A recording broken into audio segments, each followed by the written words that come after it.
নমস্কাৰ ছাত্ৰ ছাত্ৰীসকল, 100টা গুৰুত্বপূৰ্ণ অসমীয়াৰ কুৱেশ্যন ছিৰিজৰ এইটো পাৰ্ট বি হয়।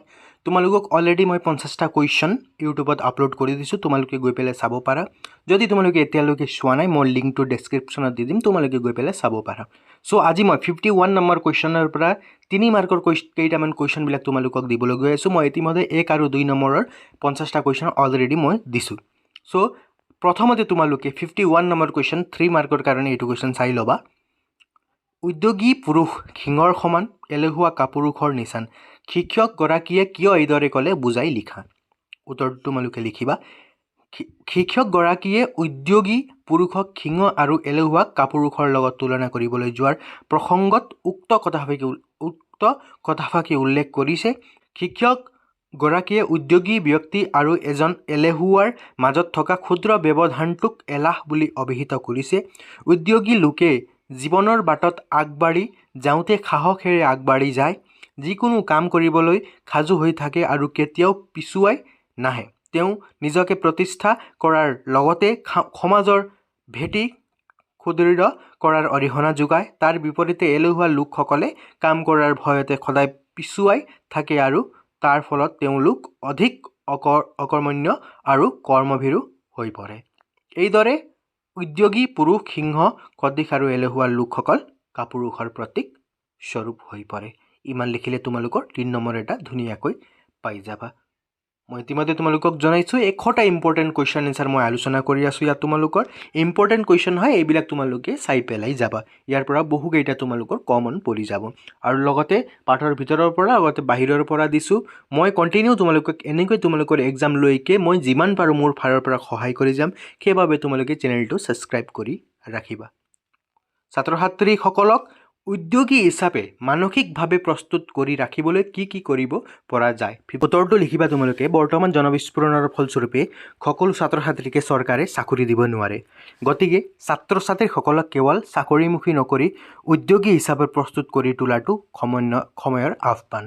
সেয়ে মহাবিদ্যালয় আদিৰ পাঠ্যক্ৰমত এই বিষয়ৰ বিতংভাৱে পাঠ অন্তৰ্ভুক্ত হ'ব লাগে, যাতে ছাত্ৰ ছাত্ৰীসকলে এই বিষয়ত উৎসাহ হয়। দ্বিতীয়, যিবোৰ প্ৰতিষ্ঠানত উদ্যোগী কোষ গঠন কৰি কৰ্মশালা প্ৰশিক্ষণ আদিৰ আয়োজন কৰে, তাত ছাত্ৰ ছাত্ৰীৰ অংশগ্ৰহণ বৃদ্ধি কৰাত গুৰুত্ব দিব লাগে আৰু এই ব্যৱস্থা সকলো অঞ্চললৈ সম্প্ৰসাৰণ কৰিব লাগে। তৃতীয়তে, চৰকাৰী ঋণ বা অন্য সাহায্যসমূহৰ বিষয়ে ছাত্ৰ ছাত্ৰীসকলক অৱগত হ'বৰ বাবে উপযুক্ত প্ৰচাৰ ব্যৱস্থা হ'ব লাগে। সৰ্বোপৰি ছাত্ৰ ছাত্ৰীসকলক এই বিষয়ক মানসিকভাৱে প্ৰস্তুত কৰিবলৈ শিক্ষক শিক্ষয়িত্ৰী আৰু অভিভাৱকসকলে সাহস আৰু উৎসাহ যোগাব লাগে। ইমানখিনি লিখিলে হৈ গ'ল। নেক্সট কুৱেশ্যনটো চোৱা। অজন্তাৰ গুহাৰ শিল্পকলাৰ এটি বিৱৰণ দিয়া। অজন্তাৰ গুহাৰ অনন্তকালৰ বাবে শিল্পকলা সঞ্জীৱিত হৈ থাকে। যিবোৰ প্ৰাচীন শিল্পকলাই ভাৰতীয় ইতিহাস যুগৰ সৃষ্টি কৰি আহিছে, তাৰে ভিতৰত অজন্তাৰ শিল্পকলাই এক উল্লেখনীয় স্থান অধিকাৰ কৰি আহিছে। এইটো কুৱেশ্যনটো ইম্পৰ্টেণ্ট হয়, এইবাৰৰ কাৰণে তোমালোকে ভালদৰে চাই পেলাই যাবা। অজন্তাৰ শিল্পকলাৰ এটি মূল দিশ হ'ল চিত্ৰশিল্প। অজন্তাৰ চিত্ৰবোৰত মূলতঃ দুটা ভাৱবস্তুৰ প্ৰকাশ পাইছে। তোমালোকক শ্বৰ্ট কুৱেশ্যন সুধি দিব পাৰে যে অজন্তাৰ চিত্ৰবোৰত দুটা ভাৱবস্তু কি প্ৰকাশ পাইছে, এনেকুৱা ধৰণৰ শ্বৰ্ট কুৱেশ্যনে তোমালোকক সুধি দিব পাৰে, তোমালোকে জানি থবা। ইয়াৰে এটা হৈছে খন্যাস জীৱন আৰু আনটো হৈছে সমূহীয়া জীৱন। দুয়োবিধ ছবি একেলগে অংকন কৰা হৈছে। দ্বিতীয় পৰ্যায়ৰ ছবিবোৰ হৈছে জীৱন আনন্দৰ উৎসাহময় চিত্ৰ। এই পৰ্যায়ৰ ছবিবোৰত শান্তি, গতি, প্ৰেম আৰু যৌনতা ফুটি উঠিছিল। আনফালে আকৌ প্ৰথম পৰ্যায়ত দয়া, ধ্যান আৰু মৌনতা ফুটি উঠিছে।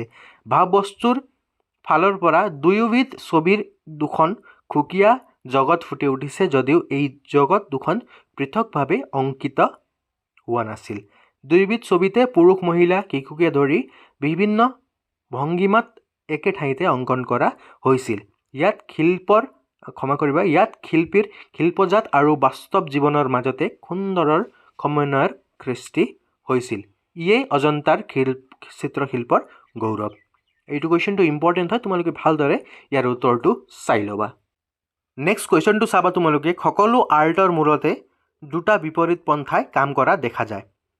প্ৰসংগ সংগতি দৰ্শাই হয় এইটো তোমালোকৰ 3 বা 4 নম্বৰৰ কাৰণে এইটো কুৱেশ্যনটো আহি যাব পাৰে তোমালোকে লিখিবা প্ৰসংগ উক্ত কথাষাৰ আমাৰ পাঠ্যপুথি অসমীয়া সাহিত্য চয়নিকাৰ অন্তৰ্গত হেম বৰুৱাদেৱৰ দ্বাৰা ৰচিত ভাৰতীয় সংস্কৃতি নামৰ পাঠটোৰ পৰা তুলি দিয়া হৈছে লিখকে শিল্প সাধনৰ মূলতে দুটা উদ্দেশ্য জড়িত হৈ থাকে বুলি কৈছে ইয়াৰ প্ৰকাশ কিদৰে ঘটে তাকেই ক'বলৈ কথাষাৰটো উল্লেখ কৰা হৈছে তোমালোকে এনেদৰে ডিটেইলত লিখিলে নাম্বাৰ তোমালোকে ভাল পাবা সেইবাবে তোমালোকে প্ৰসংগ সংগতি দৰ্শাই অলপ ডিটেইলত তোমালোকে লিখি দিবা বাক্যটো চোৱা সাধাৰণতে সকলো ধৰণৰ আৰ্টৰ মূলতে দুটা দিশৰ উন্মোচন কৰে এটাৰ উদ্দেশ্য হৈছে কাৰুকাৰ্য আৰু জাকজমকতাৰ সৃষ্টি আৰু আনটোৰ উদ্দেশ্য হৈছে সংযম আৰু আড়ম্বৰহীনতা এটাৰ আভ্যন্তৰীণ দিশটোৱে মানুহৰ অন্তৰৰ অনুভূতিক জগাই তোলে আনহাতে বাহ্যিক দিশটোৱে দৃষ্টিমুখৰ আড়ম্বৰৰ জৰিয়তে মানুহৰ দৃষ্টি আকৰ্ষণ কৰে আৰ্ট বা কলাৰ উদ্দেশ্য হৈছে আনন্দ প্ৰদান কৰা আৰু তাৰ যোগেদি শৈল্পিক অনুভূতিৰ সঞ্চাৰ কৰা সূক্ষ্ম আৰ্টে মানুহৰ অন্তৰ তীব্ৰ অনুভূতিৰ সঞ্চাৰ কৰি মানুহক অভিভূত কৰি তুলিবলৈ সক্ষম হৈছে প্ৰথমবিধ আৰ্টে বাহ্যিক জাকজমকতা যোগেদি আত্মপ্ৰকাশ কৰি দৰ্শকৰ দৃষ্টি আকৰ্ষণ কৰি তুলিব বিচাৰিছে আনহাতে দ্বিতীয়বিধে আড়ম্বৰহীনতাৰ মাজেদি মানুহৰ অনুভূতিত প্ৰবল প্ৰতিক্ৰিয়াৰ সৃষ্টি কৰি যুগমীয়া প্ৰভাৱ বিস্তাৰ কৰি তোলে নেক্সট ইম্পৰ্টেণ্ট কুৱেশ্যনটো হ'ব তোমালোকৰ লগে লগে সংস্কৃতিৰ ৰূপান্তৰ ঘটিল কিহৰ লগে লগে সংস্কৃতিৰ ৰূপান্তৰ ঘটিছিল এই ৰূপান্তৰ কিদৰে ঘটিছিল বুজাই লিখা ইম্পৰ্টেণ্ট কুৱেশ্যন হয় তোমালোকে ভালদৰে চাই ল'বা অসমলৈ ভাৰতবৰ্ষৰ বিভিন্ন ৰাজ্যৰ লগতে ভাৰতৰ বাহিৰৰ বিভিন্ন সময়তে ভিন ভিন জাতি উপজাতি আৰু আহি বৃহৎ অসমীয়া জাতি আৰু সংস্কৃতি গঢ়ি তুলিছিল অসমৰ সংস্কৃতি বাৰেবৰণীয়া আৰু বৈচিত্ৰ্যপূৰ্ণ আছিল ত্ৰয়োদশ শতিকাত মংগোলীয় গোষ্ঠীৰ লোকসকল অসমলৈ আহি থাকিবলৈ লয় আকৌ প্ৰাচীন কালত অসমখন আছিল অনাৰ্য জাতিৰ বাসস্থান এই মংগোলীয় গোষ্ঠীৰ লোকসকল বিশেষকৈ আহোমসকল মুছলমানসকল আৰু বিভিন্ন ৰাজ্যৰ পৰা অহা লোকৰ ভিতৰত কোনোবাই দেশ জয় কৰিবলৈ অসমলৈ আহিছিল এওঁলোকৰ ভিতৰত কোনোবা আকৌ যুদ্ধবন্দী হিচাপে অসমত থাকি গ'ল এনেদৰে অসমীয়া জাতি গঠন প্ৰক্ৰিয়া সম্ভৱ হৈ উঠিবলৈ ধৰিলে এটা সম্প্ৰদায়ৰ ভাল লগা কিছুমান ৰীতি নীতি আচাৰ ব্যৱহাৰ আন এটা সম্প্ৰদায়েও গ্ৰহণ কৰিব ল'লে সাজপাৰ অলংকাৰ দৈনন্দিনত ব্যৱহাৰ্য আচবাব বাচন বৰ্তন সকলোতেই পৰিৱৰ্তন ঘটিবলৈ ধৰিলে অসমীয়া সংস্কৃতিৰ মাজত মুকলি মনেৰে আধুনিকতা প্ৰৱেশ কৰিবলৈ ল'লে কোনেও কাকো জোৰকৈ একো কথাই জাপি দিয়া নাছিল এয়াই আছিল স্বতঃস্ফূৰ্ত প্ৰক্ৰিয়া আদান প্ৰদান বাণিজ্য আৰু বাৰেবৰণীয়াৰ যোগেদি হোৱা সংস্কৃতি ইমানখিনি লিখিলে তোমালোকৰ হৈ যাব নেক্সট কুৱেশ্যনটো চোৱা দেখা যায় সকলোকে বান্ধি থোৱা এনাজৰীডাল আছিল অসমীয়া ভাষা ইম্পৰ্টেণ্ট কুৱেশ্যন হয় তোমালোকক ভালদৰে ইয়াত মই লিখি দিছোঁ তোমালোকে সেইটো চাই ল'বা আৰু ছাত্ৰ ছাত্ৰীসকল কণ্টিনিউ তোমালোকক মই 100টা ইম্পৰ্টেণ্ট কুৱেশ্যন দি গৈ আছোঁ তোমালোকে এইবিলাক ভালদৰে চাই ল'বা আৰু লগতে তোমালোকক বিভিন্ন মডেল কুৱেশ্যন পেপাৰবোৰ আমাৰ চেনেলত আছে তোমালোকে গৈ পেলাই সেইবিলাক প্ৰেক্টিছ কৰি ল'ব পাৰিবা আৰু লগতে চেনেলটো ছাবস্ক্ৰাইব কৰিবা কিয়নো মই তোমালোকক কণ্টিনিউ ভিডিঅ'সমূহ দি গৈ থাকোঁ তোমালোকে এইটো দেখা যায় যে সকলোকে বান্ধি থোৱা এনাজৰী ডাল আছিল অসমীয়া ভাষা এইটো তোমালোকে ভালকৈ ইয়াৰ পৰা লিখি ল'বা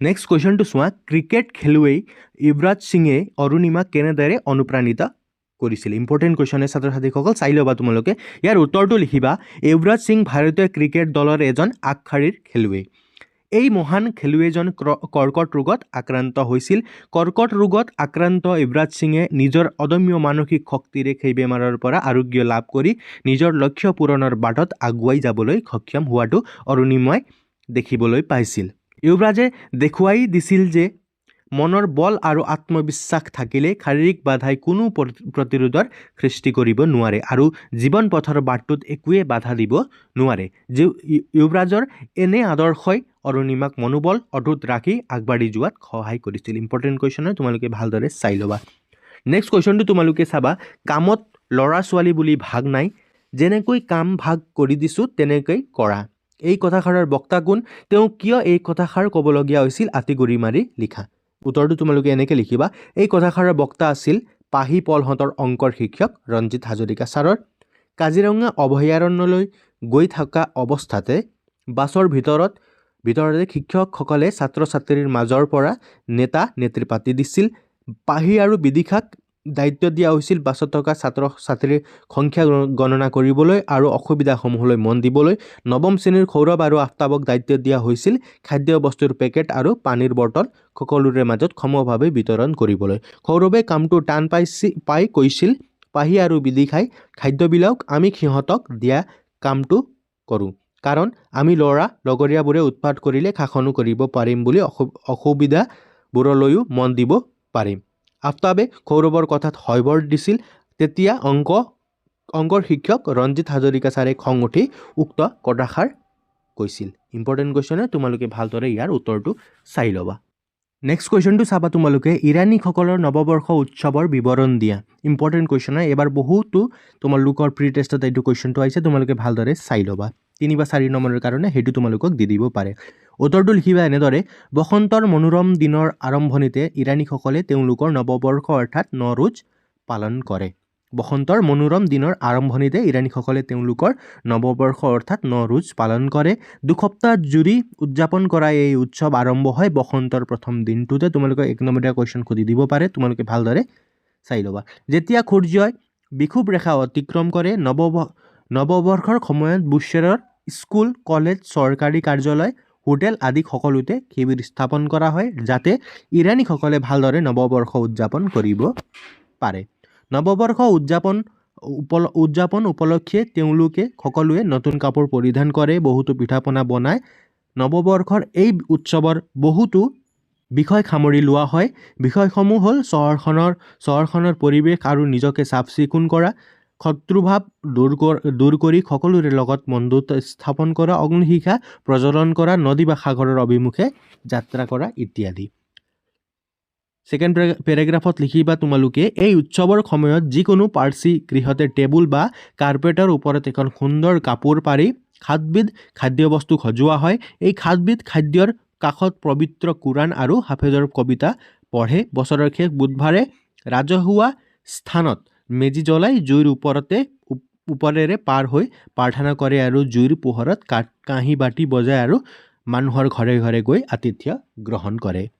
চেম যেনেদৰে আমাৰ ইয়াত বিহুৰ কিছুমান নিয়মবোৰ কৰা হয়, সেই একেধৰণে তেওঁলোকে ইৰাণীসকলে নিজৰ নৱবৰ্ষৰ নিজৰ সংস্কৃতি তেওঁলোকে বজাই ৰাখে। তোমালোকে ইমানখিনি লিখিলে হৈ গ'ল।